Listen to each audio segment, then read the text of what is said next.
Hello, welcome everyone to this webinar entitled The New Neoliberal Experiment in Latin America, Honduran Sedes or Private Cities. My name is Maria Jose Mendez, and I'm a junior fellow at the Harvard Society of Fellows and also an incoming assistant professor in the Department of Political Science at the University of Toronto. I would like to begin by thanking the David Rockefeller Center for Latin American Studies for hosting this event, as well as Witness for Peace Solidarity Collective for co-sponsoring. And special thanks to Paola Ibarra and Professor Jocelyn Viterna for making this event possible. Before I introduce our fabulous speakers, let me say just a little bit about this panel. In 2013, the Honduran government passed a controversial law that allowed for the creation of sedes, or special zones of development and employment. And these zones are privatized city-states that allow for sweeping regular autonomy from the state. And those supporting the construction of sedes believe that they will attract investment and they will create employment. Civil society in Honduras, on the other hand, worry about the effects that these cities will have on democracy, sovereignty, Black and Indigenous lands. And in this panel, we will be focusing on the nature and the political effects of sedes and how Honduran civil society is responding to these projects. If you wish to engage more with this other perspective, with those who are working on behalf of sedes, we will be including a reference in the chat box that you will have access to shortly. Now, let me introduce our speakers in the order that they will present. First, we have Lucia Vigil Saibe, who has a BA in International Trade and an MA in International Cooperation and Management of Development Projects from UNA, the National University of Honduras. She's a researcher and an analyst at CESPAD, the Center for the Study of Democracy, and she studies subjects related to land and territory, democracy, gender, and human rights. Next, we have Beth Geglia. She's a public anthropologist focusing on processes of privatization and accumulation, tech capitalism, alternative economies, and human rights. She holds a PhD in anthropology at American University, a certificate in documentary arts from the Duke Center for Documentary Studies, and a BA in sociology and Latin American studies from the University of Wisconsin-Madison. Next, we'll hear from Vanessa Cardenas Woods, the Vice President of the Crawfish Rock Governing Council and a member of the Coordinating Board for Territorial Defense of the Bay Islands in Honduras. Vanessa is a bilingual school teacher at the Sandy Bay Primary School and is finishing an MA in Educational Management at the Adventist University of Nicaragua. Next is Oscar Orlando Hendricks. He's a human rights defender, lawyer, public policy consultant, and member of the Honduran National Movement Against the Sedes. Recently, he collaborated with CODEMU, the Honduran Women's Collective, on a social audit of the Unit for the Investigation of Violent Deaths of Women and Femicides in San Pedro Sula. It's my honor to be here today with these experts. Thanks so much to all the panel participants. And just a reminder before we begin that you have about 10 minutes to present. I'll be waving my hands or trying to remind you that your time is over. And after that, we'll be moving to Q&A. So if you have any questions throughout the presentations, make sure to use the Q&A option to enter those questions, and we'll be trying to answer some of them at the end of the presentations. All right, so let's get started with Lucia. Gracias, María José. Gracias a compañeros y compañeras que han hecho posible este evento. Creo que es de suma importancia seguir colocando en el debate, como lo venimos haciendo los últimos desde el 2013, ¿no? Este tema de la sede, colocarlo en el debate. Y bueno, desde diferentes miradas y perspectivas, creo que es importante dejar de invisibilizar a Honduras y más en un contexto tan complicado como el que estamos, ¿no? Entonces voy a tener una presentación, un par de láminas. Un gusto y nuevamente reiterarles mis agradecimientos por la invitación. Muy contenta de estar en este espacio. Ahora mismo empiezo a compartir pantalla. Me han solicitado, bueno, tengo 10 minutos, va corriendo mi tiempo, ya llevo 1 minuto.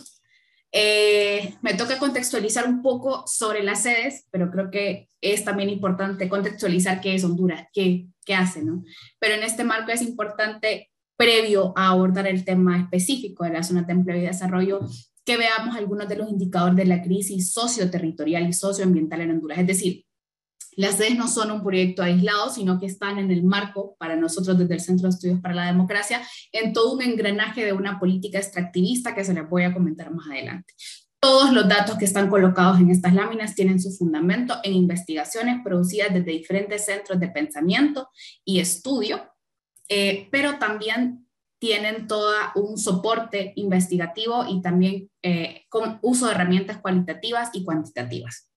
Hay un primer indicador. En Honduras hay el 70% del total de municipios en el país. Hay áreas entregadas a concesiones mineras o proyectos de generación hidroeléctrica, es decir, hay una crisis de reconocimiento de derechos. También estamos ante una expansión de la frontera minera. En Honduras hay 217 concesiones aprobadas hasta el momento. Sin embargo, con las que están en solicitud y que están en espera de su aprobación, pues hay 481, es decir, que si todas se aprobaran, el área de concesión minera en Honduras aumentaría en un 330%, lo que desemboca en una crisis ambiental. También está todo el tema de la expansión de la frontera agroindustrial y entendería que ustedes conocen todo este tema de la palma africana. Desde 1990 al 2010 en Honduras hubo un incremento en la producción de palma africana del 390%, lo que ha dejado en detrimento en diferentes crisis, pero la más aguda es la crisis alimentaria, poblaciones rurales y campesinos y campesinas. Otro elemento importante es la corrupción extractivista manifestada en la mayoría de los conflictos socio-territoriales en Honduras, y en donde también el 80% de las declaratorias de la ciudadanía cuando dicen no a un proyecto extractivo se desconocen, es decir, y se traduce a una crisis de representación y participación. Luego, otros indicadores, hay una infracción completa de, permítanme que se me va la barra, infracción de libertades políticas. Del 2010 al 2021 hay aproximadamente 164 asesinatos de defensores y defensoras de la tierra en Honduras, lo que desemboca en una crisis de derechos políticos. Un estudio de Jazz identifica que el 92% de mujeres involucradas en conflictividad han sido amenazadas. Hay una infracción a los derechos de las mujeres y que también, pues, una crisis, otro ciclo más de violencia hacia las mujeres relacionado al tema extractivo. Después tenemos, existen 78 proyectos mineros y 47 proyectos de generación de energía eléctrica dentro de áreas protegidas y en microcuencas declaradas, lo que constituye una violación, obviamente, a los derechos de la naturaleza, pero se traduce a una crisis de institucionalidad a nivel territorial, pero también a nivel ambiental. Del 2010 al 2020 se han judicializado más de 2.621 defensores, incluidos aquí campesinos y campesinas, pero también los que están ligados a proyectos extractivos. Hay una crisis de acceso a justicia, ¿verdad? Y luego, bueno, también lo que tiene que ver con planes de manejo forestal. El 80% de los planes de manejo forestal en tierras privadas, perdón, hay una crisis estatal del bosque, y Honduras tiene el presupuesto más bajo en Centroamérica referente a gestión territorial, ¿verdad? Lo que es una crisis de financiamiento público territorial. Luego de comentarles esto, hay una línea histórica que nosotros hemos manejado y hemos construido, decirles que mi tesis de licenciatura fue realizada o fue hecha sobre un modelo comparativo entre Singapur y el modelo en ese momento, que eran solamente la ley de las sedes, ¿no? Entonces, era bien complejo pensar qué iba a suceder, pero pasó. Entonces hay una línea histórica y aquí se las coloco. La voy a narrar muy rápidamente, no me voy a detener a cuestiones de ley, porque más adelante mis compañeros lo van a abordar. Desde el 2010, Paul Romer asesora a Pepe Lobo, Paul Romer el ideólogo de las sedes, y pues al que muchos adoran, porque él logró establecer un modelo de sedes en Singapur, y bueno, sí es el ideólogo de todo este tema. En 2011 se aprueba la ley de las regiones especiales de desarrollo, así se llamaban antes de llamarse sedes.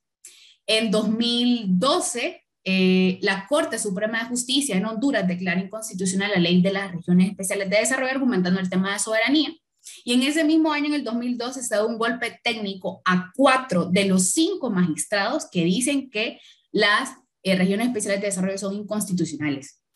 En el 2013, Juan Hernández era presidente del Congreso Nacional. Juan Hernández y ya lo sabrán ustedes, tiene una orden de extradición por narcotraficante y utilizar al Estado de Honduras para su tráfico de droga. Y él era presidente y es quien aprueba las reformas a la Constitución de la República de Honduras y aprueba la ley de las sedes. Luego en el 2014 empiezan los primeros estudios exploratorios para la instalación de las sedes. 2015-2019 en Honduras is Open for Business, está todo este periodo de oferta internacional de las sedes como el proyecto que nos va a traer desarrollo. Y véanme aquí las comillas, desarrollo, lo vamos a discutir más adelante y Vanessa estoy segura que tiene mucho más que aportar sobre esto. En el 2020, en plena crisis de pandemia, se aprueba el reglamento de las sedes. 2021 se hacen reformas a la ley de las sedes y se empiezan a construir los primeros proyectos. Este es el caso de Próspera Sede, ¿verdad? Y luego en el 2021 inician las protestas y el aglutinamiento de diferentes sectores para la instalación, para pedir la derogación de la ley SEDES, pero también para detener un poco la avanzada, ¿no? Compleja de todo este modelo. Avanzo acá. Entonces, me decían, hay una relación, y era una de las preguntas que me colocaban, ¿hay una relación entre el golpe de Estado y las sedes? Totalmente. Fíjense, el golpe de Estado para este año fue, además de toda una crisis estructural, ¿verdad? Representó también toda una reforma y creación de marcos normativos que favorecen o que favorecieron por completo a toda la matriz extractiva del país. En ese periodo de tiempo se aprobó la ley de minería, la ley de generación de energía, la ley de aguas y la ley SEDES. También fue acompañada no solamente de un proceso normativo, sino también de un proceso de militarización de la sociedad hondureña. Y eso implicó la creación de la policía militar, la aplicación de nuevas fuerzas de tarea en territorios en donde había conflictividad territorial o en donde hay, porque todavía continúan, y el tema de FOSINA, ¿no? Que era la fuerza de interinstitucional, pero que también eran parte de todo este engranaje militar que se ha encargado de perseguir y también de asesinar a defensores y defensoras del territorio en nuestro país. Y luego, pues, una vulneración de derechos que es cíclica, ¿verdad? Completamente, y es también parte de todo un proceso, porque fíjense que hasta ayer, justo ayer martes, se derogó la ley de secretos. En Honduras existió una ley de secretos que colocaba todo lo relacionado a administración de fondos públicos, incluso algunas licencias ambientales, algunos proyectos estaban bajo la ley de secretos. Es decir, la ciudadanía, yo, no podía tener acceso a información porque el Estado de Honduras me decía, mire, si yo le doy a usted esa información, la seguridad del Estado está en peligro. Y eran documentos como licencias ambientales, el tema de cuál era la idea del proyecto y además había esa ley de secretos que estaba muy vinculada a todo este tema de corrupción extractivista. Hay casos, miles de casos extractivos que se han documentado en donde hay diferentes procesos manchados, modificados, que permiten o que han permitido el concesionamiento del territorio en Honduras, porque al final solamente todos estos elementos que les coloqué acá han aumentado la conflictividad en dos vías, socioambiental y socioterritorial. Y fíjense cómo difieren, ¿no? Las sedes de otras modalidades. Nosotros creemos que las sedes, y es una de mis conclusiones, de nuestras conclusiones en los estudios que hemos hecho, es una política extractiva mucho más agresiva que las que ya estaban instaladas. Es decir, ya tenemos suficientes problemas en Honduras como para ahora también lidiar con una estructura más compleja, pero que también se descuida en la idea del desarrollo. Y más adelante les dejaré alguna pregunta para que podamos responder en el debate. El Estado no, en base a la ley orgánica de la SEDES, y les podría mencionar los artículos, porque los hemos estudiado, los artículos de la ley SEDES, el Estado no se responsabiliza de los derechos humanos, las SEDES van a tener su propio sistema de seguridad, su propio también sistema de tierras y bienes, y el Estado pierde por completo el control de la educación, ¿verdad? Y la UNA, en este caso la Nacional Autónoma de Honduras, la universidad, pierde la competencia constitucional de dirigir a la educación superior, porque la misma ley orgánica establece crear, de la ley SEDES, crear sus propios centros educativos y estas cuestiones. Entonces, y algo muy importante es que, miren, y aquí hay que identificar, antes de ir a contienda electoral, muchos sectores se pronunciaron en contra de las SEDES. Sectores empresariales, sectores académicos, el sector social, movimientos sociales, mujeres, sociedad civil, y aquí como que nada pasaba. La Corte fue la que volvió a decir nuevamente que la SEDES era constitucional. Claro, La misma corte que nunca procesó y que nunca se enteró de los casos grandes de corrupción, ni sabía que tenía un presidente que utilizaba la estructura estatal para traficar drogas. Esa misma Corte Suprema de Justicia fue la que dijo que las sedes eran legales, ¿no? Entonces, con la victoria de Xiomara Castro, que ahora es nuestra presidenta, y ella lo dijo, y le puse acá textual, el discurso de la presidenta: Honduras supera con creces los porcentajes promedios de pérdida en la región.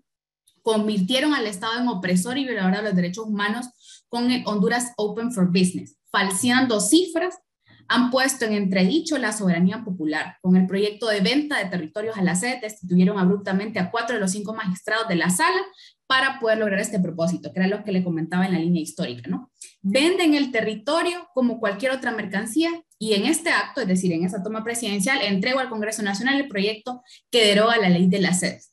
Y ahí mencionó a quién se me entregaba. Hay una esperanza, y de hecho fue una de las promesas de Xiomara Castro en su campaña, esta derogatoria de la ley. Es decir, y lo va a explicar Vanessa más adelante, cómo se sienten afectados por ese tipo de proyectos, al igual que en muchas modalidades extractivas. Entonces, ya para cerrar, por mis 10 minutos, la avanzada extractivista más violenta se materializa definitivamente en la construcción de las sedes. Yo soy muy crítica de quienes siguen creyendo y qué miradas creen que nos pueden decir a los hondureños y a las hondureñas qué es el desarrollo. A mí me molesta mucho que sigamos dependiendo de las teorías de otros y otros para generar desarrollo y para creer que sabemos cuál es el desarrollo. Yo creo a las comunidades campesinas, comunidades rurales, ustedes les pueden preguntar perfectamente cuáles son los problemas de su comunidad y cómo se pueden resolver, y se los van a decir. Se los van a decir. No es necesario traer modelos y compararnos con espacios como Singapur, porque Singapur nunca fue colonizado, nunca fue asesinado, nunca ha sido violentado, nunca ha tenido una institucionalidad tan frágil como la que hemos tenido nosotras acá en Honduras. Entonces, ¿cómo nos van a decir qué es el desarrollo para ellos y para ellas?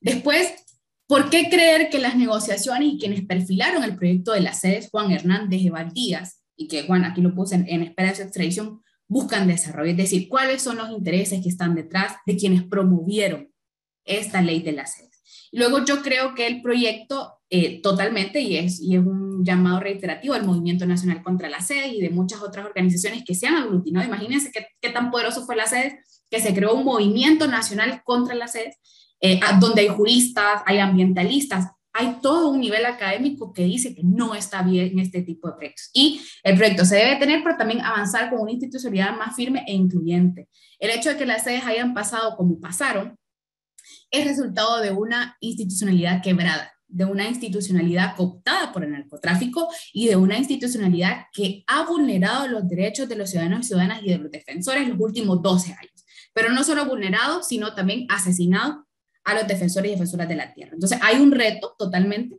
por la apertura del espacio cívico democrático y por repensar las formas de desarrollo en Honduras. Entonces yo lo dejaría por acá y bueno, creo que me estuve el tiempo. Muchísimas gracias, Lucia. And Beth, the floor is yours. Great. Just give me 1 second to share my screen.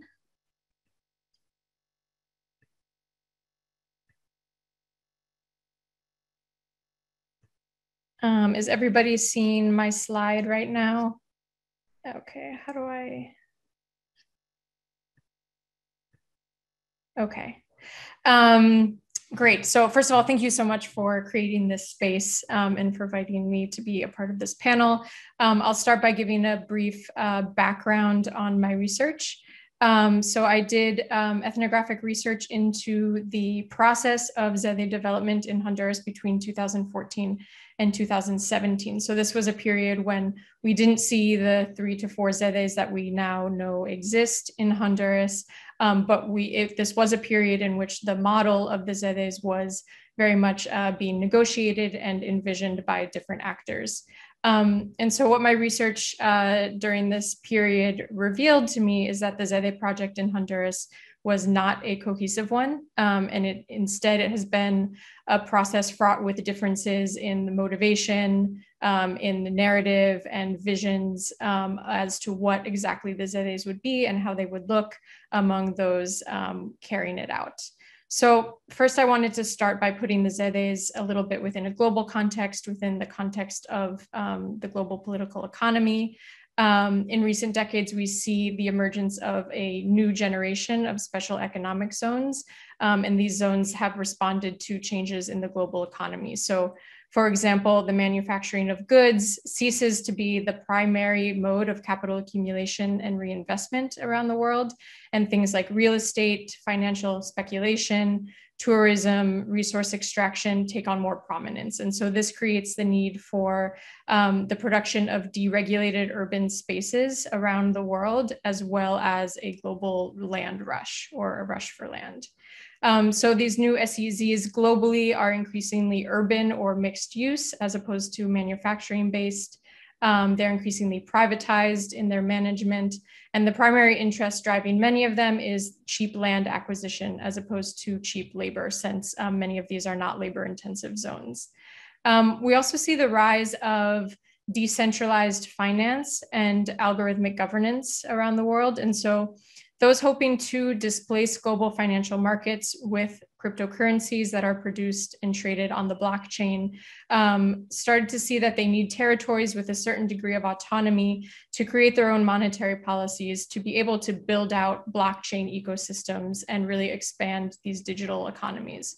So this is why we see things like the Bitcoin City launching in El Salvador. We see artificial intelligence zones in China. And we even see proposals for innovation zones by companies like Blockchain LLC in Nevada in the United States. And finally, geopolitically, you have the increasing influence of Chinese investment in infrastructure in Latin America, specifically with the Belt and Road Initiative. And some promoters of private cities or of ZEDEs characterize these zones as a form of soft power that can counter the increasing influence of Chinese investment in Latin America and in the world. So the ZEDEs really emerge at the intersection of these processes as somewhat of a vanguard project that offer unprecedented opportunities for investor self-governance. And in Honduras, a number of interests and visions converged after the military coup in 2009 to propel the ZEDE model forward. So on the one hand, you have Honduran policymakers that I interviewed, and this includes people in the president's office on ZEDEs. It includes members of Coalianza, which is the agency to promote public-private partnerships. And here you have people such as Octavio Sanchez, who characterize the ZEDEs as the only way to attract foreign investment. So for example, Honduras expanded its special economic zones, export processing zones, tourism zones in the 1990s dramatically, and this increased foreign investment. But then growth stagnated after the Central American Free Trade Agreement sort of equalized investment conditions across the region. So they see that this model is necessary to go beyond.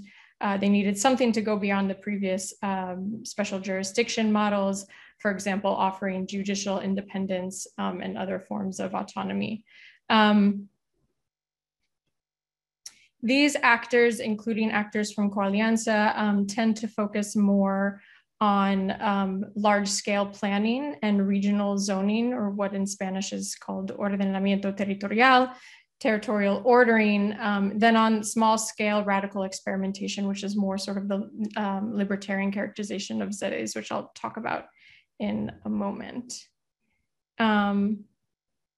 But as you can see in this slide, for example, the image on the right is from a feasibility study conducted by two consultants working for Coalianza for a ZEDE, a very large ZEDE in the municipalities of Trujillo and Santa Fe on the northern coast. And as you can see, they've divided the region into 11 districts, each with its own industrial focus. And on the left, you see a replica of a drawing that the same consultant did to me in order to demonstrate the sort of territorial chaos that, that he perceived in Honduras. And so the characterization of this project as something that would bring order to disordered territory. And so these actors at this time were promoting somewhat of a hybrid model in a contradiction to what the ZEDE law said at the time. So they envisioned ZEDEs that would encompass entire municipalities, and they envisioned municipal governments being involved in the ZEDEs either as a service provider or as a shareholder. And this was an attempt to harmonize the conflict between territorial units, the ZEDE and the municipal government, and also to counter some of the opposition in the discourses that saying that ZEDEs were going to create a state within a state.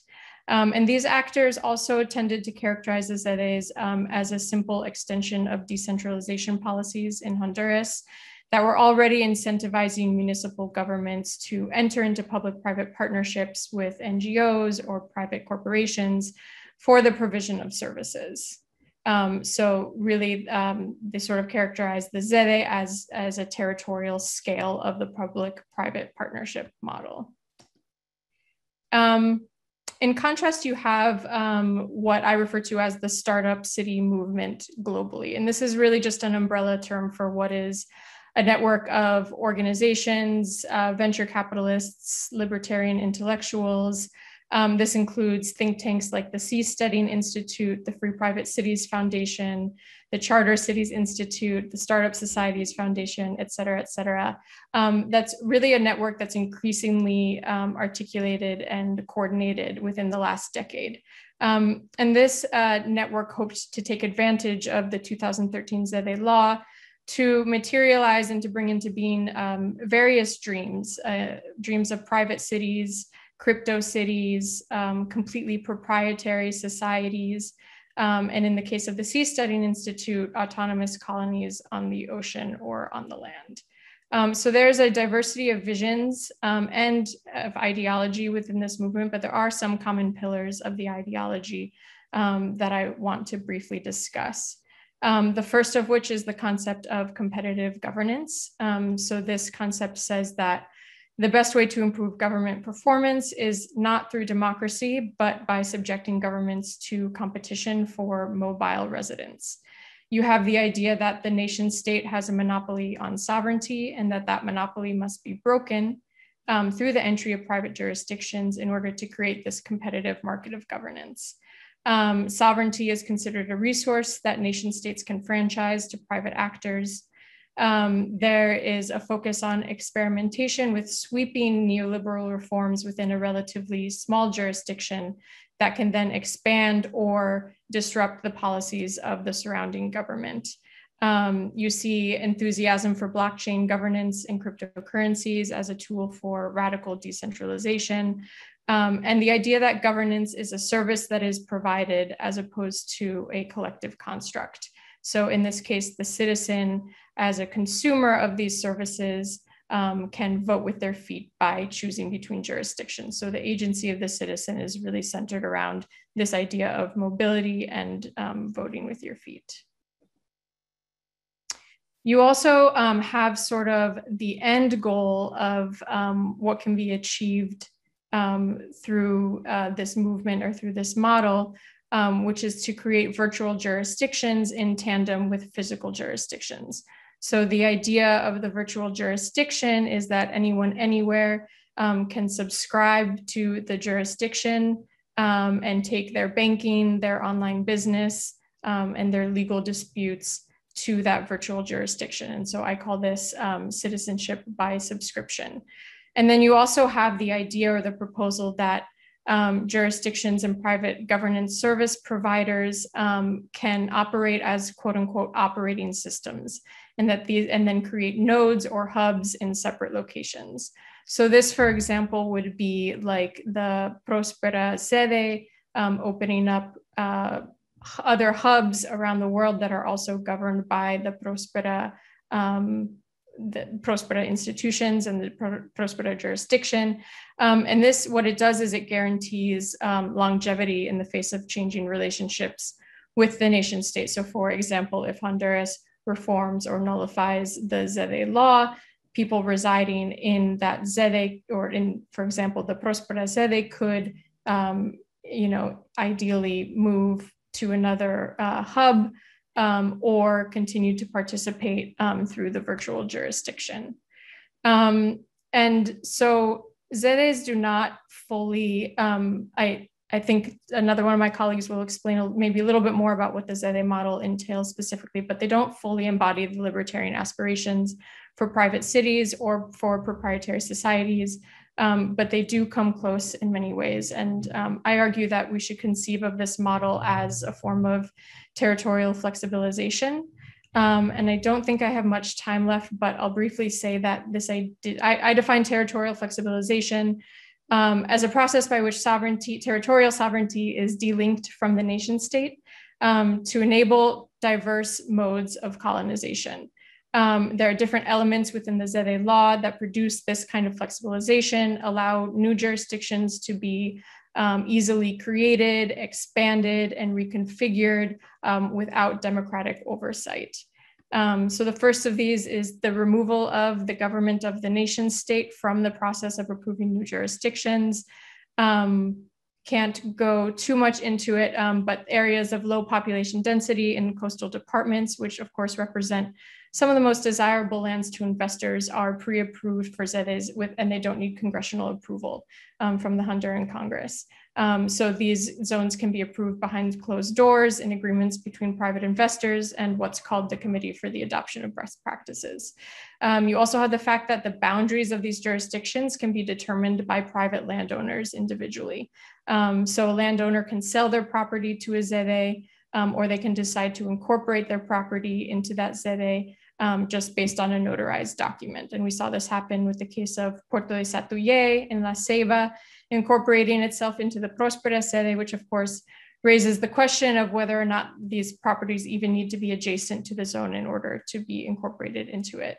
And then finally, the law allows for vast amounts of complexity within the ZEDEs. I won't go too much into it, but the case of Prospera gives sort of a glimpse as to how this can play out and what it can look like. For example, Prospera offers investors that are in regulated industries 4 different options for regulatory frameworks. So one of those options is to choose between the regulatory framework of any of 20 OECD countries. Another option is to simply propose your own regulatory framework. And if that framework is approved by the ZEDE government, then it becomes an option on the menu for other actors within the zone. So this seemingly allows for a multiplicity of regulatory frameworks to be operating simultaneously within one jurisdiction. So I will leave it at that. And I know that my colleagues from Honduras will tell us more about how people have responded to the ZEDEs and how ZEDEs have affected communities. Thank you. Thank you so much, Beth. Now we'll be hearing from Vanessa.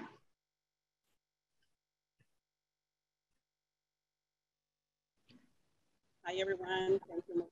Thank you so much for inviting me to be a part of this panel. I'm always honored to represent my community. We are a small community on the north side of the Bay Island of Bertan, Honduras. I've lived there peacefully all of our life. My family have lived there exactly, we have 5 generations there.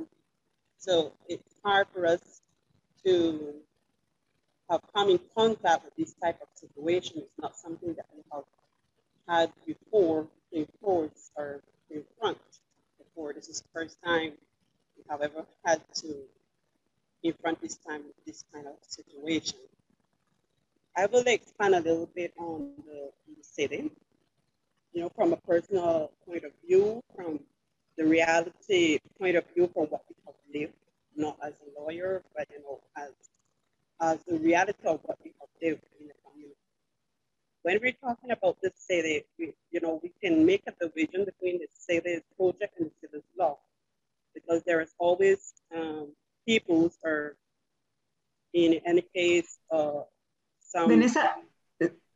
Vanessa, sorry to interrupt you. Do you mind speaking a little louder?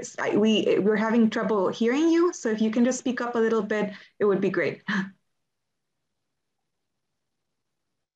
Okay. When we're talking about the law, can you hear me now? Yes, much better. Thank you.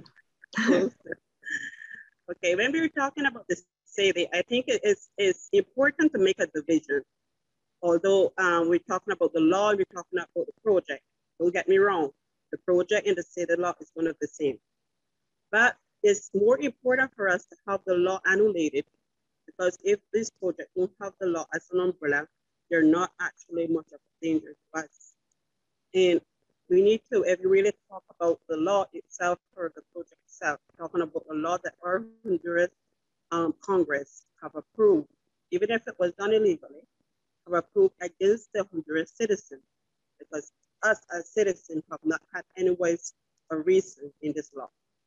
Most of us did not even knew about the law.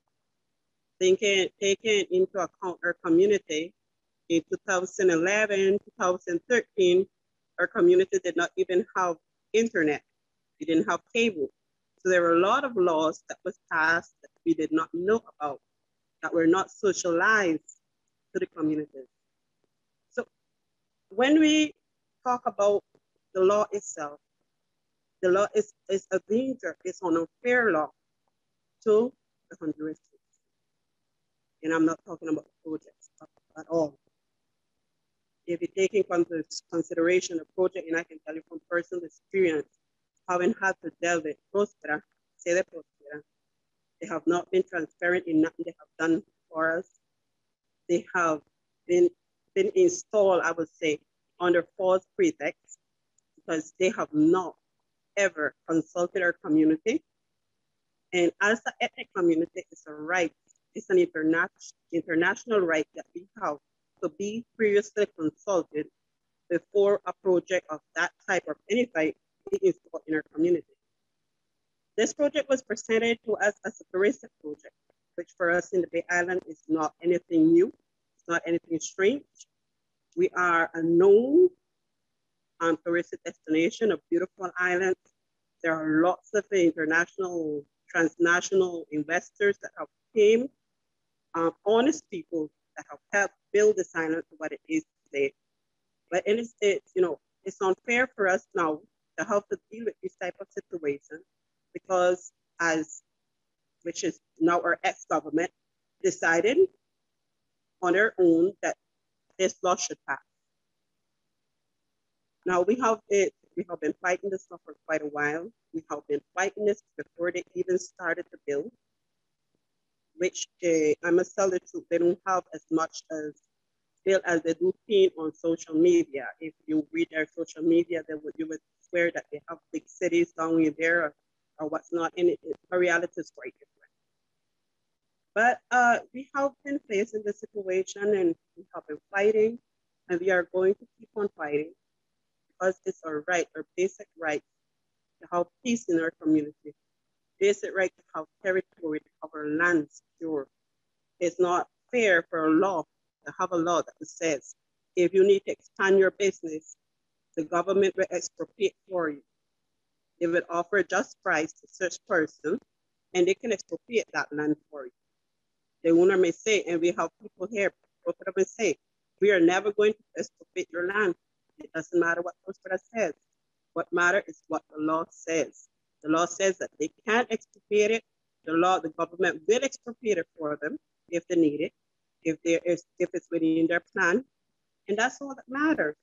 It's hard for us to be living in a community where we have old people, we have kids, we have single mothers, we have widows, and there's no security, there's no peace, because at any minute, we don't know when our land can be expropriated.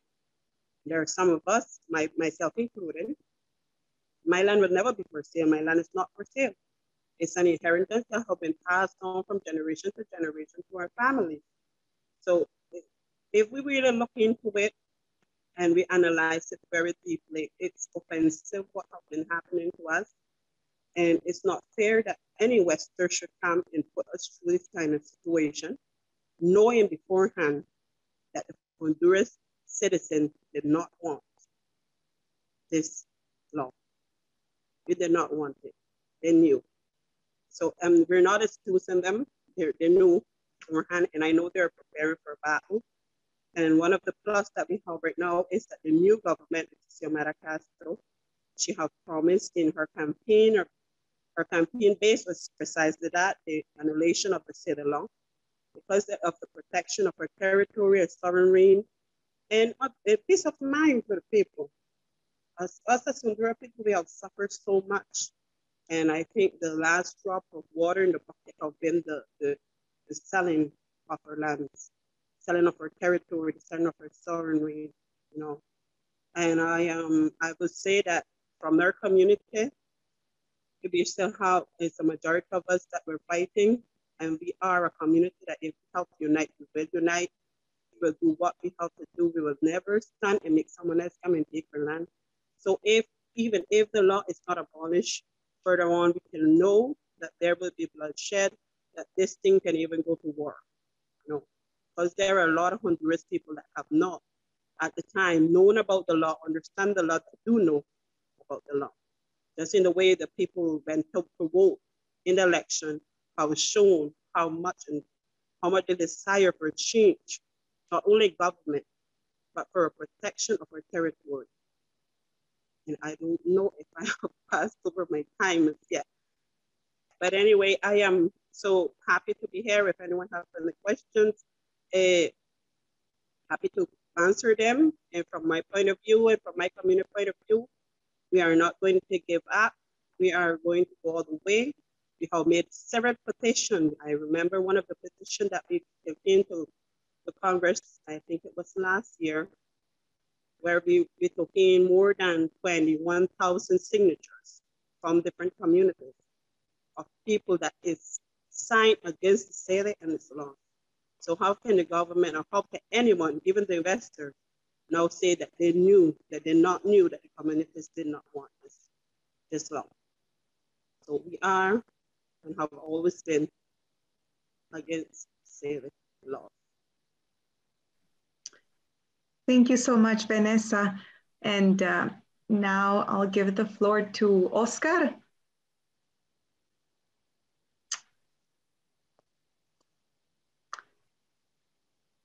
I don't see Oscar.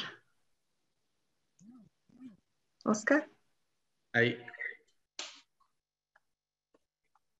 Bueno, realmente crearon una afectación, ¿verdad?, a una multiplicidad de derechos. Los diferentes sectores del país, de organizaciones sociales, académicas, gremiales, que nunca habíamos estado de acuerdo o en contra a la vez de algo, sucedió por primera vez en la historia. Ni en el golpe de Estado, que había un sector importante que apoyó el golpe, al menos en materia económica, pero en el tema de las sedes realmente fue una posición prácticamente uniforme de la sociedad hondureña en todas sus manifestaciones. Los pocos que las promovían o trabajaban para las sedes o eran funcionarios de gobierno. Y eran funcionarios de gobierno que la mayoría fueron mencionados en cortes de Nueva York, ¿verdad? Como el Oscar Nájera, diputado en Colón, ¿verdad?, que fue mencionado en Nueva York. Eval Díaz, que fue mencionado también en Nueva York. El expresidente de Honduras, que fue presidente del Congreso, que también fue mencionado. Eran las únicas voces que realmente estaban a favor de estos proyectos, además de los inversionistas. Entonces, ¿qué pasó? Como bien mencionaba Lucía, con todo el mapa y los diferentes proyectos extractivistas, las comunidades del país, ¿verdad?, siempre han estado bajo el ataque, ¿verdad?, de estos proyectos extractivistas. Lo que sucedió, por ejemplo, en Islas de la Bahía, ¿verdad?, y donde yo crecí, era uno de los departamentos o una de las zonas prácticamente donde no había llegado ese modelo, ¿verdad?, del Estado, donde el Estado es el actor en promotor de violación de derechos humanos. Siempre era como el Estado ausente, ¿verdad? El Estado que olvidó a Islas de la Bahía, que no les importaba el inglés como primera lengua, no promovía el tema del turismo como tenía que hacerlo. O sea, siempre era un Estado ausente, pero esta vez el Estado se comportó como se ha comportado en el resto del país. Entonces, para el pueblo isleño fue como un shock, ¿verdad? Pensábamos que las luchas territoriales de, por ejemplo, la Organización Fraternal Negra, de, por ejemplo, la compañera Berta Cáceres con COPIN y las diferentes organizaciones territoriales, era algo lejano, algo que no podía pasar en nuestros territorios. ¿Y qué sucede? Recordemos que Islas de la Bahía es el departamento donde quizás más amigable con la inversión extranjera del país. Entonces realmente tenía toda la lógica que ahí empezara la primera sede, porque, bueno, conocen la inversión extranjera, no la satanizan, han convivido, pero el experimento fue tan abrupto que incluso la población isleña, que tiene una relación histórica con los inversionistas, se sintió afectada por el comportamiento de estos inversionistas y por la forma en que nunca comunicaron a lo que iban.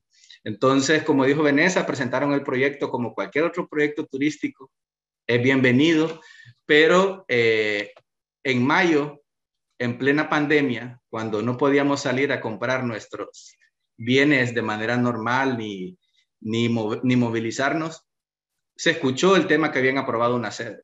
Entonces pasó como el golpe de Estado, todos volvimos a leer, ¿verdad?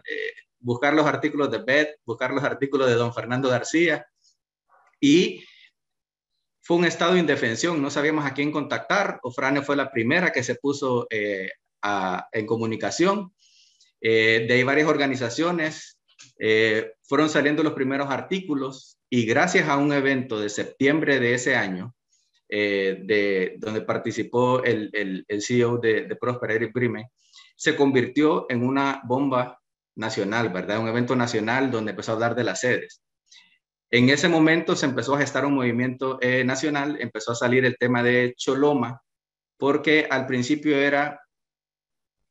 ellos en la ley orgánica de las sedes prácticamente juegan con el tema de la representación política. Tratan de reducir el tema de la consulta a un tema de números, cuando es un tema de derechos. Entonces tratan de invisibilizar a los grupos, ¿verdad? Que si hay tantos miles de personas se consulta, si no hay tantos miles de personas no se consulta. Cuando en Honduras los municipios, casi 280 de los 298 municipios tienen menos de 100,000 habitantes. O sea, de acuerdo a la ley no deberían ser consultados. Y a este juego de palabras de la ley, las Naciones Unidas les menciona de que donde está la mayor parte de la población afrodescendiente es en los departamentos que habían priorizado ellos para la inversión. Entonces empiezan a gestar proyectos y un movimiento ante estos proyectos que suceden, y nos vamos dando cuenta que también hay como un contrabando cultural. ¿Cómo nombran a estas sedes? Por ejemplo, la de Roatán se llama Próspera, pero ellos se venden como Roatán Próspera, o sea, utilizando el nombre de la isla, ¿verdad? La segunda sede que escuchamos, que fue la de Choloma, Ciudad Morazán, el nombre del principal prócer de Honduras y de Centroamérica. La sede Orquídea, en la zona sur, o sea, orquídea es nuestra flor nacional. Luego, en abril, gracias a información ahí compartida con Beth, nos damos cuenta, otra vez por el tema de la ley de secretos que mencionaba Lucía, porque no hay información, no hay publicación en la Gaceta, no hay información de nada. En Honduras no puedes tener una pequeña pulpería si no tenés el permiso pegado en tu tienda. Y ellos tenían permisos y nadie sabía nada de esos permisos. Entonces, en Atlántida se empieza otro proyecto que es de la misma sede Próspera de Roatán, que se llama Puerto San Isidro Satuyé. San Isidro, el nombre del santo de ahí, de la Ceiba, de Atlántida, y Satuyé, la principal figura heroica de los garífunas. Entonces, es como algo bien perverso, ¿verdad? De tratar de parecer de que realmente son, jugando con el tema de la identidad nacional, cuando realmente no son ni hondureños, ni personas que realmente tienen un contacto con las comunidades y han violentado el derecho a la consulta previa e informada. Algo bien, lo consideramos un insulto, ¿verdad? A la identidad nacional, ¿verdad? Y tratar de jugar con el tema de los símbolos nacionales que nosotros tenemos. Entonces empiezan a algunas manifestaciones en Roatán, en algunas partes del país. También se empiezan a recoger las firmas para presentar al Congreso Nacional por una iniciativa de ley para derogar las sedes. Se hacen dos iniciativas, una del Movimiento Nacional de Sedes, al final que se presentó como tal, y una del Consejo Nacional Anticorrupción. Nadie acudió a la Corte Suprema de Justicia porque, como mencionaba Lucía, nosotros consideramos de que realmente no existe, ¿verdad? Entonces, y existieron muchos pronunciamientos de todas las clases de organizaciones, académicos, y no sé si puedo rapidito aquí share screen para presentar algo que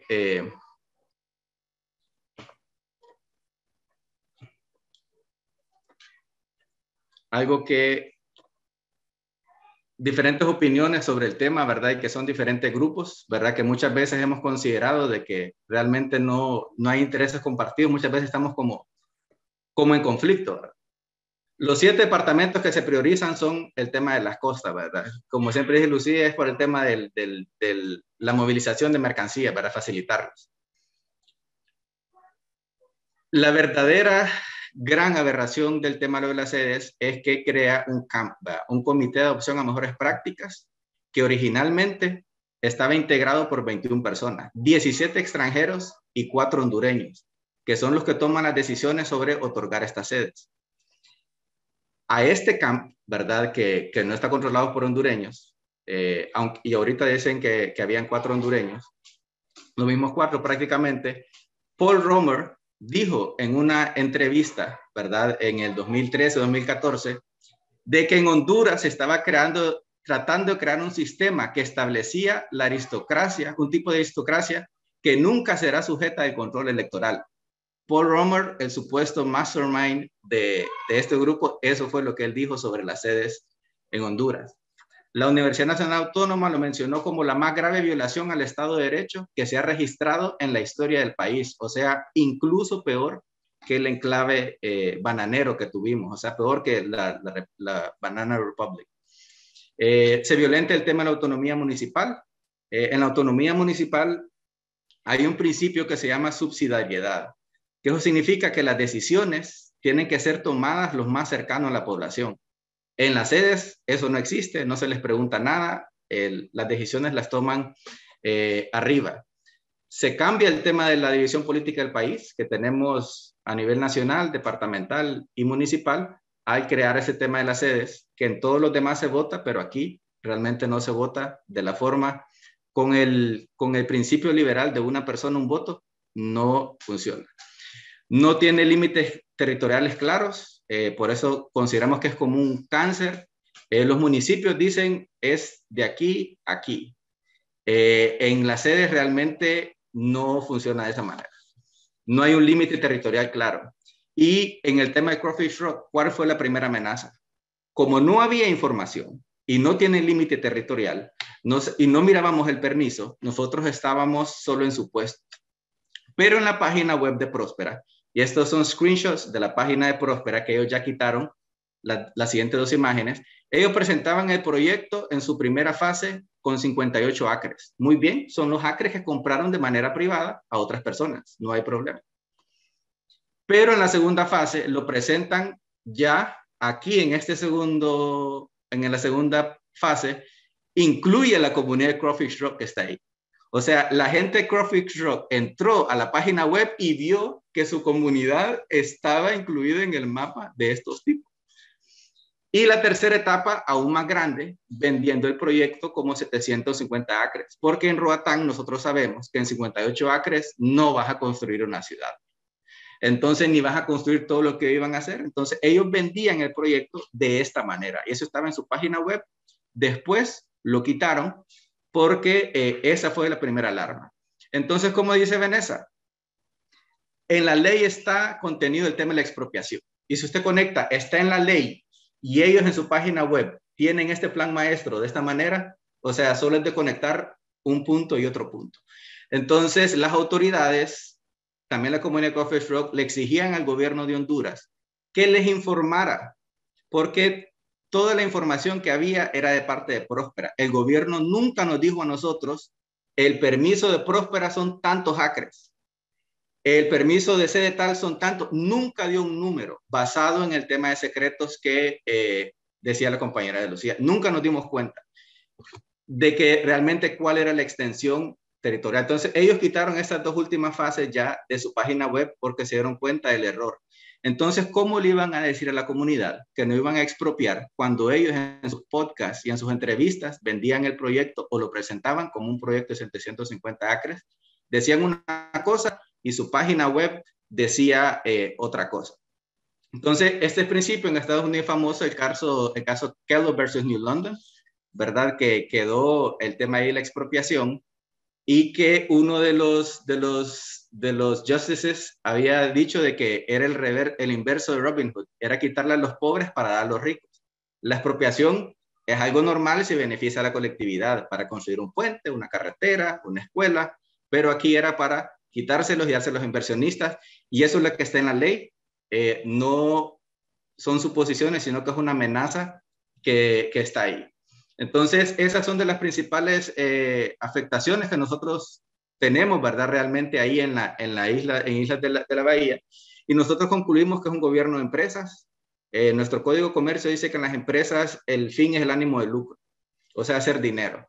Y las mismas Naciones Unidas muestran su preocupación cuando ellos dicen de que les preocupa de que servicios públicos elementales puedan ser pasados a manos privadas. También el Consejo Hondureño y la empresa privada, grupos con el que históricamente confrontamos o tenemos diferencias, ¿verdad? Lucía y otros defensores de derechos humanos, ellos emitieron un comunicado en junio, después de unas reformas que le hicieron para beneficiar a las sedes. Ya tenían la ley e hicieron 2 paquetes de reformas para expandir aún más los beneficios que tenían.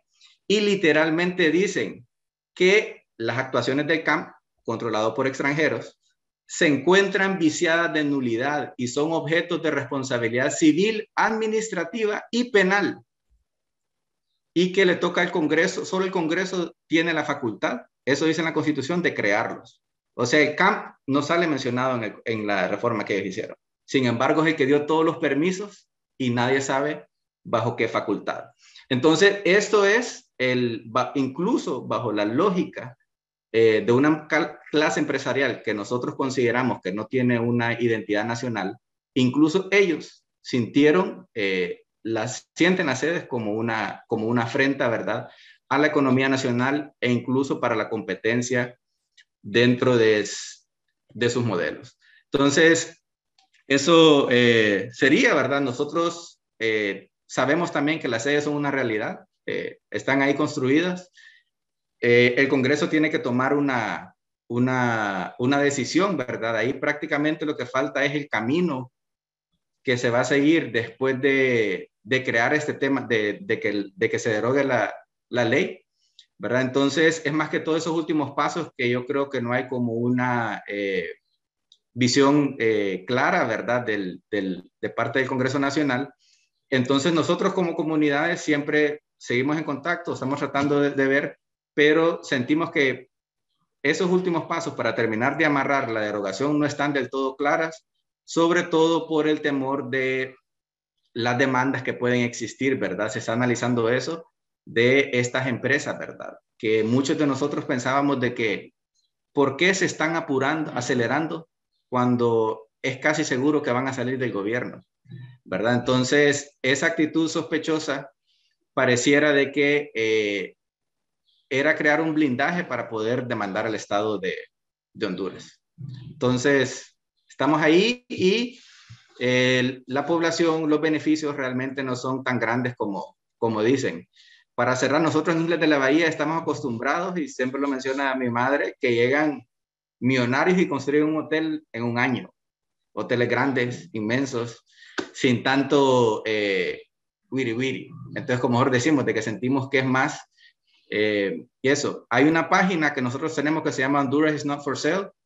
Ahí hay información sobre el tema de Roatán. También hay algunos videos sobre la opinión de las comunidades, la opinión de exalcaldes, empresarios sobre el tema de las sedes. Gracias. Thank you, Oscar. And now we have about 25 minutes for Q&A.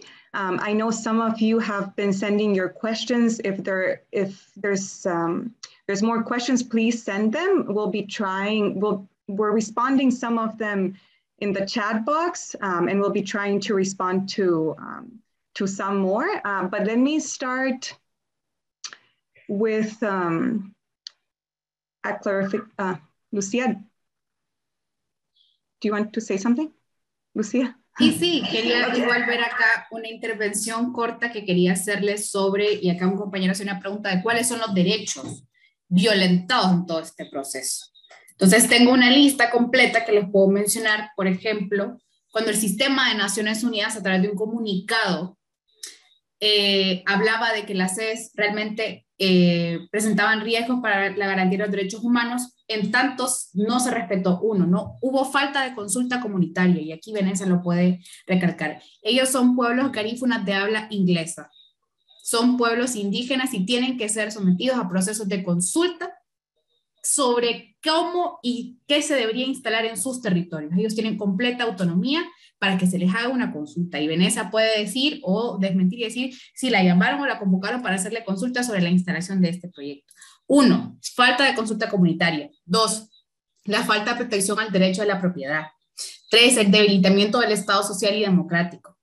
Después el CONADE, el Comisionado Nacional de Derechos Humanos, dijo, y de hecho hubo un llamado completo para que las sedes que las sedes constituían un proyecto que lesionaba la soberanía y la individualidad. Ellos hablaban de que se orientaba el derecho a la propiedad, hablaban de el Estado se perdía perdía su finalidad suprema de la organización de la sociedad. Exfuncionarios, múltiples funcionarios, miembros de las Cortes han hablado que las sedes ponen en precario el cumplimiento de los derechos humanos a nivel internacional porque los conceptos básicos de una democracia fueron invalidados y fueron eliminados por completo por las sedes. Y era lo que yo les mencionaba. Uno de los retos de Xiomara Castro es aperturar el espacio cívico democrático, que estuvo cerrado los últimos 12 años. También después se hablaba y las organizaciones territoriales hablaban de la fragmentación territorial, el despojo de los bienes comunes que les pertenecen y pueden gestionar ellos de la forma que consideren necesario, la violencia y criminalización, y también yo más adelante les voy a compartir, los estoy buscando ahora mismo, los mapas en donde están proyectadas a instalarse cualquier cantidad de sedes que vulneran áreas protegidas nacionales y que están instaladas o que se pretenden instalar en zonas donde hay pueblos indígenas y que tienen que seguir procedimientos legales para si quieren instalarse. El caso es que acá el manejo de los proyectos extractivos es en completa opacidad y no hay acceso a información y tampoco hay una institucionalidad judicial que nos asegure los mecanismos efectivos de reparación de daños a la comunidad, mucho menos de indemnización luego de operar e irse, ¿no? Que es lo que posiblemente pase. Por ahí, algo que sí quería reiterar antes de que se me olvidara, porque sí había una pregunta pendiente de qué derechos se habían violentado en toda esta instalación de sede próspera. Thank you, Lucia, for answering those questions. We did have a couple of questions of what are the rights that are being threatened by these sedes.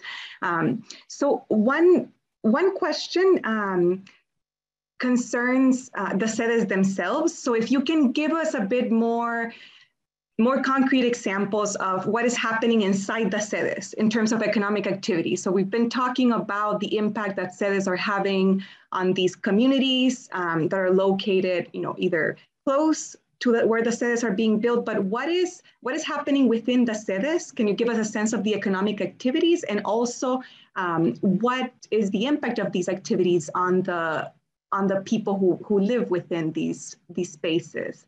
So if you can say a little bit more about that, anyone can take up that question. Okay, I haven't answered that question.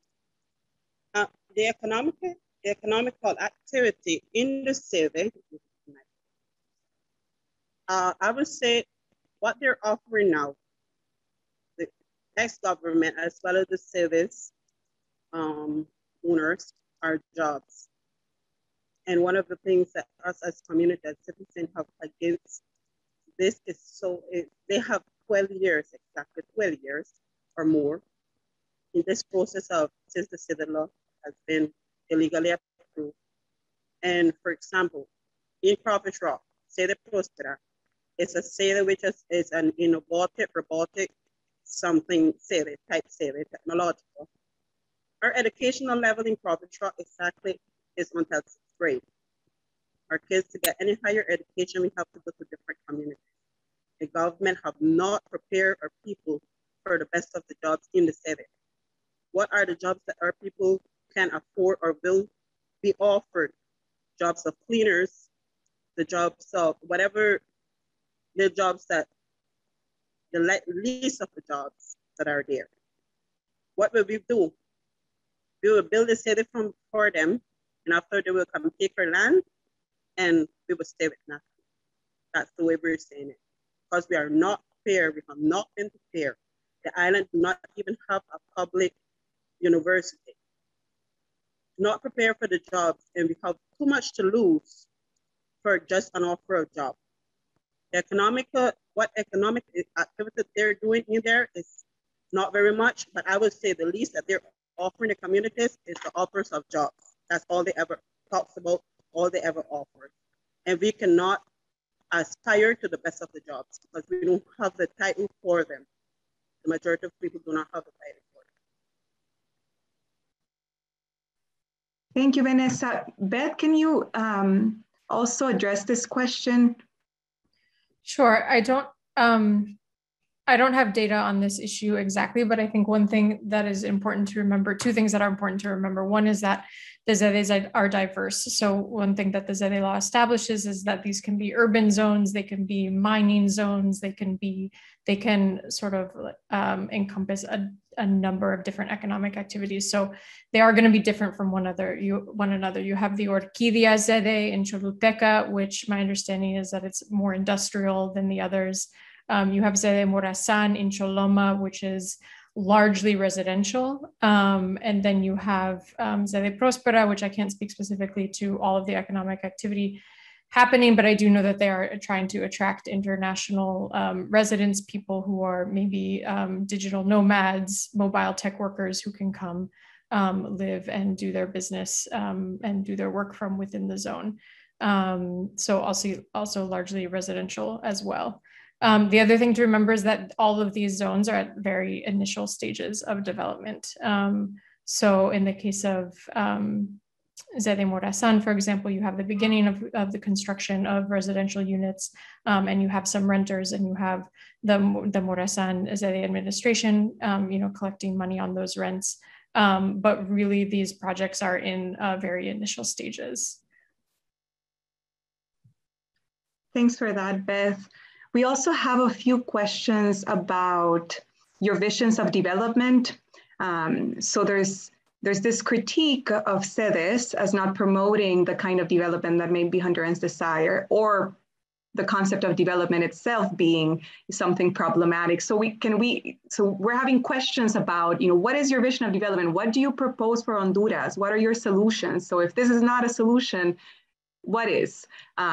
These are some of the questions that are being asked. So anyone can take that up, but if you want to share some of your visions of development for Honduras or why the term itself is problematic. De acuerdo, voy acá porque creo que hay tres elementos que introducir al debate. El primero, es complicado creer. A ver, Honduras ha tenido 4 olas extractivas. La primera fue la minera, después fueron las bananeras, después fue la agroindustria, y ahora quieren hacernos creer que son las ZEDEs. Esos 4 modelos extractivos que supeditan a Honduras a una economía primaria exportadora nunca han resuelto los problemas de pobreza en este país. Nunca. Las bananeras no fueron la salida para que Honduras se potenciara, ni tampoco para que los niños y las niñas asistieran a la escuela. La palma africana nunca ha sido el desarrollo para las comunidades campesinas, sino que ha representado más de 150 muertes a quienes han defendido el territorio de la palma africana y que han colocado en detrimento la seguridad y soberanía alimentaria de las comunidades rurales. Tampoco ninguno de estos modelos ha favorecido por completo a la comunidad ni a la población hondureña. Han favorecido a los sectores que les han promovido y han abonado a los procesos de reacomodo de capital, pero también para que las élites en componenda con los políticos continúen acaparando nuestros bienes comunes de la naturaleza sin tener reparación ni daños. Entonces, a mí ningún modelo me ha traído desarrollo. Por lo tanto, puedo decir específicamente que esto definitivamente no es la salida a pensar el desarrollo. Y bueno, pregúntenos qué es el desarrollo. Para mí, hay que abordarlo desde diferentes sectores, desde pensar la brecha digital que menciona Vanessa, todo este tema de la brecha educativa que hay en este país, y que esto es consecuencia de las malas administraciones. Son crisis, multicrisis estructurales e históricas. Y tercero, cuando nosotros y nosotras visitamos al sector, ¿qué te dice el campesino y la campesina? Bueno, habiliten sistemas de riego. Bueno, habiliten titulación de tierras para que podamos acceder a créditos para poder cultivar. Eso es lo que te dicen las zonas campesinas. ¿Qué te dicen mujeres campesinas? Bueno, queremos tener, o mujeres indígenas, queremos tener viveros, experiencias medicinales, plantas medicinales, retomar los conocimientos ancestrales. Y después, ¿qué te dicen en otras comunidades? Bueno, queremos hacer turismo, queremos gestionar turismo, pero queremos hacerlo desde nosotros y para nosotros. El tema es que acá se favorece al gran empresario y se colocan muchas trabas y miles de obstáculos para los pequeños y medianos empresarios que son hondureños y hondureñas. Entonces es bien complejo pensar el desarrollo, obviamente, y no les voy a decir, bueno, que se acabe el capitalismo porque no es algo real, vivimos en un sistema y la economía como tal está supeditada a ese modelo, pero repensemos la forma de crecimiento y desarrollo económico, pero también a una población hondureña que sí requiere tecnificación y demás, pero que también quiere profesionales. Es decir, acá solamente el 1% de los estudiantes acceden a la universidad. El 1% del total de la población de Honduras es la que ingresa a la universidad. Y las maquilas y todas estas estructuras de las sedes únicamente fortalecen y tercerizan la mano de obra barata. Honduras lo que más exporta es mano de obra barata y no es calificada. Es mano de obra que va a hacer trabajo doméstico y es mano de obra que va a hacer construcciones de casas. ¿Saben por qué? Porque hay una crisis en todos los sistemas. Y entonces quieren decir, vamos a ofrecer empleo, ingenieros en mecatrónica, oíganme, ¿quiénes son los que pueden acceder a ese tipo de carreras? Y perpetúan el sistema de exclusión económica, que ya lo manifestaba Vanessa en palabras muy claras. Entonces, tengo varias iniciativas, pero que también esto depende de que el Estado tome un rol más protagónico. Que hay retos, sí, porque estamos en un Estado completamente capturado por el narcotráfico, ¿verdad? Gracias, Lucía. We have a few questions about the legal obstacles in terms of repealing these laws. What are the legal obstacles? So if the SEDES law was repealed, how can that be achieved? Because that's a big question that concerns the new administration. So if someone can expand on that, maybe Oscar, you can expand on some of the legal obstacles to the repeal of this law? Yes. En la ley dice de que aunque se haga la derogación constitucional, todavía por 10 años las empresas pueden seguir gozando de los beneficios que se les otorgaron. Eso es como lo primero y el primer gran candado que le pusieron a este tema de las sedes. Entonces el Congreso lo que está viendo, o sea, lógicamente como un ente democrático, se iniciaron algunas conversaciones en diciembre, o eso anunció el congresista Uno de Pino, con varias posibilidades, ¿verdad? Una posibilidad es de que, y también lo planteó don Fernando García, y alguien lo mencionó ahí en las preguntas también, de que se les dé la opción a estas empresas que realmente puedan continuar solo que operando bajo uno de los regímenes especiales que ya existen. Existen varios regímenes especiales, que más que todo es el tema fiscal, ¿verdad? Que no quieren pagar impuestos, o sea, eso es lo principal. Entonces, que pudieran seguir operando bajo este régimen, pero todo el tema principal de la gobernanza, el tema del gobierno propio, el tema del oversight, ¿verdad? Que pueden tener el Estado sobre ellos, que fuera diferente, ¿verdad? Entonces, esa es una opinión, ¿verdad? ¿Qué se está haciendo? Entonces, yo creo que por esas conversaciones y por no tener claro el tema de las represalias que pueden tener estas empresas, pues creo que están un poco calculando, ¿verdad? Que hacerlo, pero creo que es prometedor las conversaciones que se han tenido para tratar de encontrar una solución amistosa, ¿verdad? Y algunos se han sentado a conversar, pero no hay un resultado, no hemos sido informados realmente de cómo puede ser el posible desenlace visto desde la gobernanza del Congreso Nacional.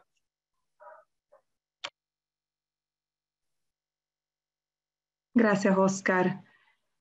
Maybe Beth, you can speak a little bit more about the actors that are involved. I know you didn't have enough time in the presentation, and we have, questions about who are these actors, and if you can give us a little bit more of a sense of these interests, right? You were talking about the convergence of interests in Honduras. So if you can give us a little bit more of a sense, who are the actors involved, especially in the United States, for instance? Sure. So I tried to outline a little bit some of the actors involved in, what I call the startup city movement. Of course, it has, the term startup city has different names and different terms according to which organization or which thinker or which theorist. And again, they do have some slight differences in the vision and the model. I don't want to conflate them all into one vision. But one group of actors that I didn't have a chance to talk about is the actors in what's called the Committee for the Adoption of Best Practices. So I think it was mentioned, but just to repeat, this is a committee. It was originally formed with 21 people that were appointed by the president and then later ratified by Congress in 2014. And this is the committee that gets to approve or deny proposals for ZEDEs in Honduras. They also have oversight over the technical secretary of each zone. They can remove that person if they see fit, and they do have oversight over the norms and the internal rules that are passed by the zone. So this is a body within the whole process that has a great amount of power. In its original composition in 2014, it included 9 people from the United States. And let me just go back to this in my notes. Included 9 people from the United States and then people internationally that affiliated with some of the most well-known neoliberal and libertarian organizations around the world. So the Mont Pelerin Society, the Cato Institute, the Atlas Network, people affiliated with these institutions were members of the camp.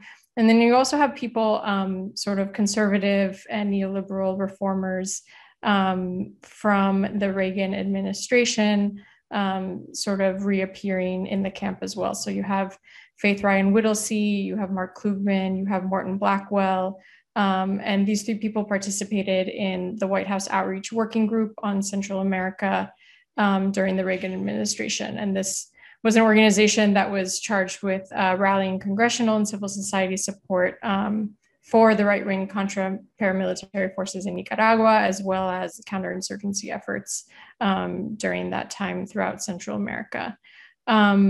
So I'll say that with an asterisk because we know now that some of the members of the camp have passed away, and the camp is currently not made up of the same people that it was originally in 2014. However, we don't have official public information as to who is currently on that board. We know from interviews with ZEDE investors that it looks like the charters of the current ZEDEs were approved by was sort of like an executive committee or a smaller group comprised of 4 Hondurans, most of which were not, 4 or 5 Hondurans, most of which were not original members of the Committee for the Adoption of Best Practices. So there's a lot of secrecy within that group, but it's also a place where you kind of see the ideological cohesion behind the project in terms of who was chosen to partake in that committee and what their global affiliations are. Thank you, Beth. And maybe one last question before we close the session.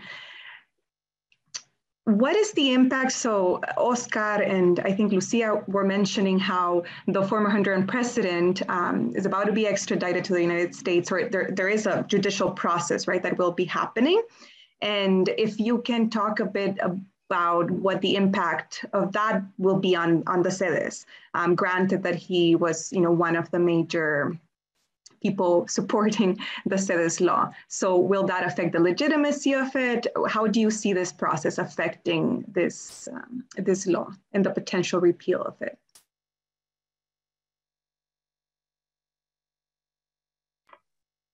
Bueno, es bien interesante porque Lucía hablaba del tema del desarrollo y las diferentes visiones, pero por ejemplo, uno se preguntaba con el Estado, ¿cómo pudieron venir estos extranjeros y agarrar el modelo de desarrollo? Está bien. Y en ningún momento el gobierno tuvo esa apertura con las comunidades, nunca la ha tenido con las organizaciones. O sea, puede venir cualquier actor prácticamente para querer presentar un modelo de desarrollo y ellos prácticamente no lo discuten, solo lo adoptan, tratan de acoplarlo muy erráticamente, porque las sedes incluso es contradictorio al plan de nación que tienen, a la ley de centralización que publicaron antes de salirse, a muchas cosas. Entonces, el Estado realmente nunca ha funcionado para las mayorías, ¿verdad?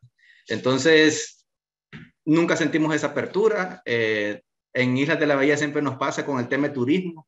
Se hizo una ley de turismo y es el principal centro turístico del país y lo que pensaban los isleños jamás importó, ¿verdad? Aunque hay ejemplos exitosos allá, ¿verdad? De la industria turística en Islas de la Bahía. Entonces, si no responden a las mayorías, si no responde a organizaciones de derechos humanos, si no responde incluso a gremios locales y democráticos, ¿a quién responde? Entonces, nos dimos cuenta en 2015 y por eso se creó la MAXI, ¿verdad? La misión contra la corrupción e impunidad en Honduras, de que el Estado hondureño estaba cooptado. Y basado en esa cooptación, ¿verdad? Es que se crea esta comisión. Y con los años nos fuimos dando cuenta nosotros que así como el Estado se cooptaba para el tema del narcotráfico y para muchas clases de proyectos, también estaba cooptado por diferentes mafias que hay en el país. Entonces, si estas personas nunca obraron o prácticamente las principales leyes que promovieron, que fueron como un fast track, ¿verdad? Ellos esas leyes las aprobaban sin ninguna discusión, con menos de la mayoría necesaria.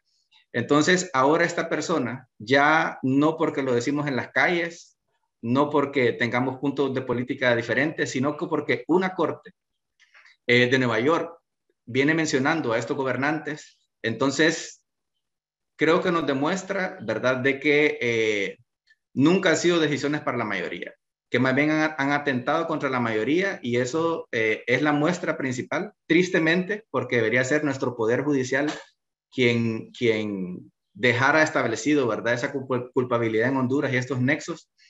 Entonces creo que ahí ponen entredicho los últimos 12 años del gobierno, ¿verdad? En ese Congreso Nacional se publicó el tema de lo de las sedes. En sus 2 periodos después como presidente se fortaleció el modelo de las sedes, el mismo modus operandi. Entonces, si tuviéramos una Corte Suprema de Justicia que realmente funcione, esto nosotros ni tan siquiera lo hubiéramos discutido en las calles. El Ministerio Público hubiera actuado de oficio porque se violentaba la Constitución de la República y la Corte, si tuviéramos un sistema de justicia, hubiera tomado las decisiones correctas basadas en derechos.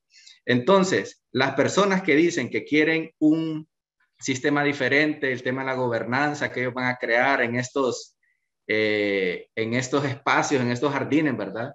Siempre me hace recordar algo, ¿verdad? Que una vez hablando de la reforma agraria, alguien me comentaba, un campesino una vez me dijo, no podés crear un jardín en un potrero, ¿verdad? Entonces ellos este sueño, ¿verdad? Que tenían, ¿verdad? Con todas las contradicciones que no compartimos, lo hicieron llegando a acuerdos, negociando sobre todo el tema de derechos, todo el legal framework, que la población nunca le escucharon.